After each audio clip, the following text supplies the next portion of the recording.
All right, what is going on? Welcome back to Two Fools and Fantasy Football. Welcome to Week 3 Triple F Squad. I am Tyler, the uncool fool, and this is my partner in crime, Marty. Hello, everybody. Welcome. Hope you had a great week this week. Getting lots of points. If you had Derrick Henry, good for you.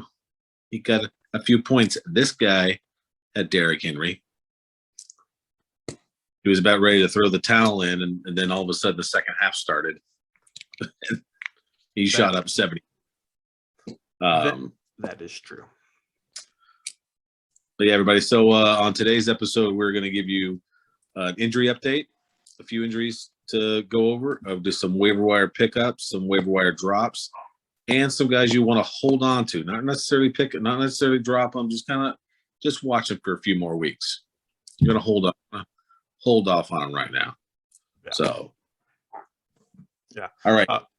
Also, too, real quick before we get into that, hey, like, subscribe, share, add the crap out of us. As you can see, we're rolling. We got a lot of steam going.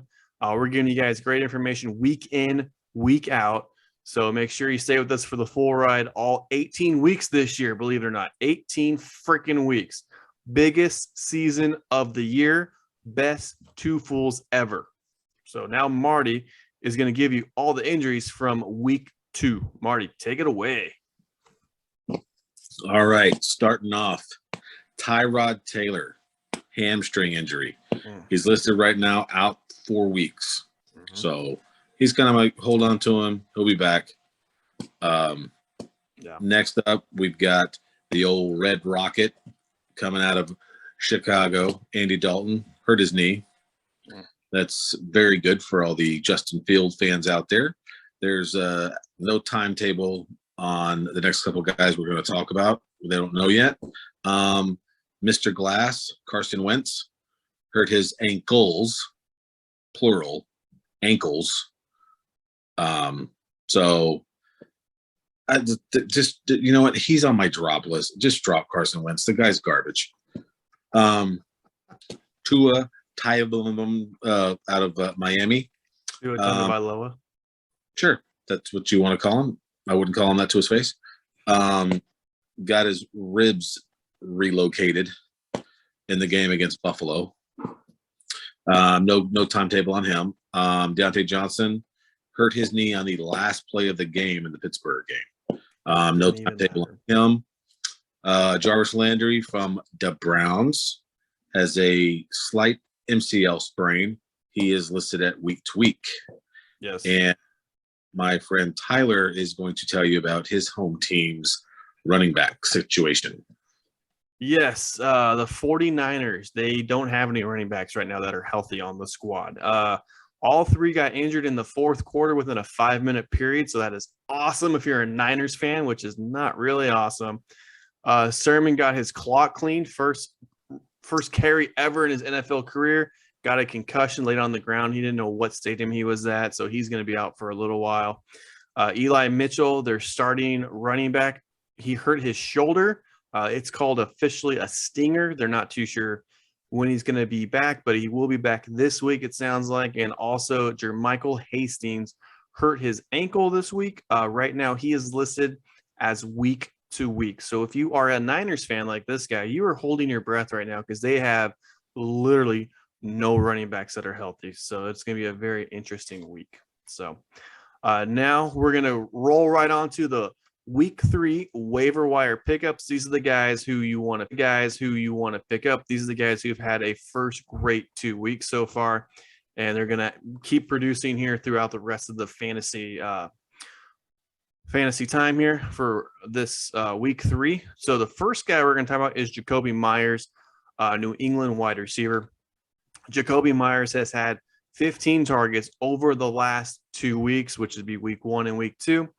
He's played in in week 2, he played in all but 7 snaps for the Patriots. So that means he's on the field for over 90% of the plays. So Jakobi Meyers is a great guy that you would want to pick up this week, especially if you have a guy like Jarvis Landry, who is now on the shelf for a little while. Next guy we're going to talk about is Teddy Bridgewater. Teddy Bridgewater right now is the captain of the 2-0 Denver Broncos. Okay, now raise your hand if you had that, if you saw that coming. 2-0 Denver Broncos. Go, put your hand up. All right, now put them down because you're all liars. Don't even go there. Yeah, you too, Mr. Lawrence Taylor. But no, pick Teddy Bridgewater up. He's got a great receiving core. Cortland Sutton had over 150 yards this week. Obviously, he's the main dude for Teddy B. So look for him to keep on having that great connection. Next guy we're going to talk about is, in my opinion, the best running back in Dallas right now, in Tony Pollard, running back, the Dallas Cowboys. If you don't have him, you better get every piece of the Tony Pollard pie you can get, because right now he is splitting time with Zeke, and this week he was better than Zeke. That's right, better than Zeke. The next guy you want to pick up is Rondale Moore, wide receiver, Arizona. In case you haven't seen an Arizona game, every time that dude is in, they're trying to get him the ball. He had 7 receptions, 114 yards, and a touchdown. Kyler Murray threw him a 77-yard bomb this week. The week before, he was 5 for 5 with, I believe, 65 or 75 yards. So every time he's on the field, Arizona is trying to force feed him that ball. And the number one waiver wire pickup for week 3 is Derek Carr. Yes, I said that right. Derek Carr, the quarterback for the Las Vegas Raiders. He is playing out of his mind the first 2 weeks. If you do not get this guy week 3 and you play him, he will give you the L. Pick him up, put him in your lineup, play him with confidence. Derek Carr, he is playing absolutely out of his mind right now. So now I'm going to ship this back to Marty, and Marty is going to give you the waiver wire drops for week 3. I do not appreciate the comment about Zeke. I just don't. It's very hurtful and hurt my feelings. So, you know, they hurt my feelings. Hey, if it makes you feel better, I stuck with a better Cowboy, so you're welcome. Yeah. All right. On to the drops for this week. We're going to go to the Philadelphia Eagles because Dallas Goedert just doesn't got it anymore. So drop him. Just if you're going to stick with any Philadelphia players, just stick with Hurts and Sanders. Just go with the 2 of them, and don't worry about anybody else on the team. And maybe Smith, their wide receiver. Maybe got to give. He's on our hold, so just hold on to him. Time will tell. I mean, he is still a rookie. So next on the list, we got running back James Conner. The Cardinals splitting time with Chase Edmonds. He's the only thing not going right on the Cardinals offense is James Conner. Sticking with the one part of the offense that isn't going right, we're going to Tampa Bay and Ronald Jones second. He's the only one not doing shit. Pardon my language, but he ain't doing shit in Tampa Bay. And on to the Miami Dolphins. Mike Gesicki. He's having a worthless year. Go ahead and drop him. Try to pick somebody else up. Pick up Tony Pollard. Pick up Jacoby Myers, but get rid of Mike. So those are our drops for this week. And now Tyler's going to talk about our holds. People you want to hold on to. Not necessarily drop them yet. I say give them another 2-3 weeks. If they're still not performing, get rid of them.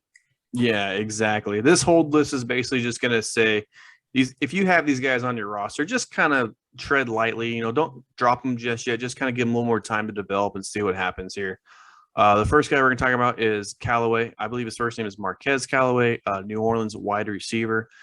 Coming out of the preseason, he had so much hype. He was basically the MVP of the preseason. New Orleans doesn't have a number 1 right now with Michael Thomas nursing the ankle injury, coming back from the surgery. So a lot of people thought he was going to slot in number 1. It's really hard being a rookie wide receiver to slot in as number 1 anywhere. So that was kind of expectations that were kind of too high to fill. Next guy we're going to talk about is the running back from the Denver Broncos, Williams. He's another rookie too as well. The reason why we're saying holding on him is because he's going to be splitting time with Melvin Gordon III for quite a while. So just kind of keep your eye on him. See how he produces. This week he produced a little bit better against the Jacksonville Jaguars in week 2 than they did on week 1. So just kind of keep your eye on him. Another guy who this is a really interesting and fascinating situation to me, just because the fact is last year he was a top 10 running back, but James Robinson, running back Jacksonville, new coach, new quarterback. Jacksonville's probably going to play behind a lot this year.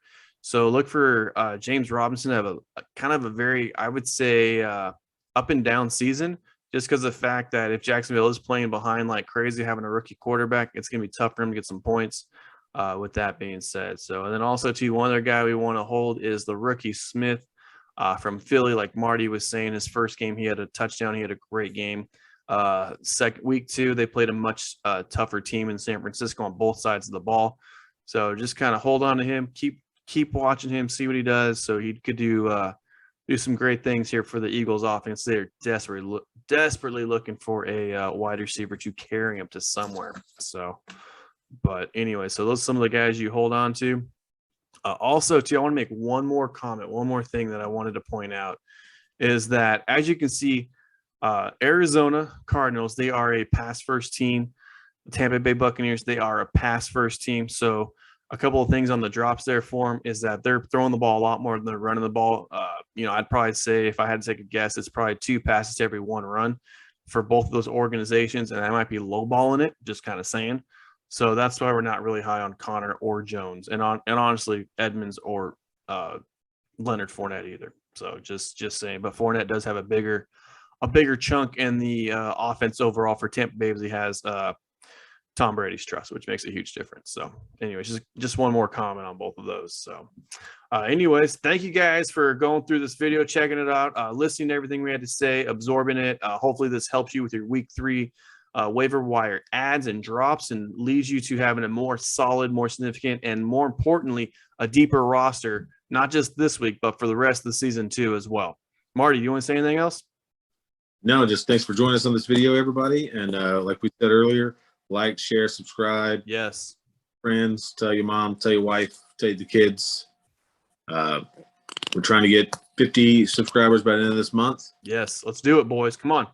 Getting there. So just share. And thank you. Triple F Squad, we got faith in you guys. Come on, man. Spread the word. Let it out. Let everybody know. Let's get more subscribers. Let's pound that like button. Let's pound that share button. Share the crap out of this video. We want everybody to see this. So anyways, I am Tyler the Uncool Fool, and this is my partner in crime, Marty McFly, and we'll see you on the next one, guys. All right, guys, we are out. Have a great rest of your Tuesday. Take care. Bye.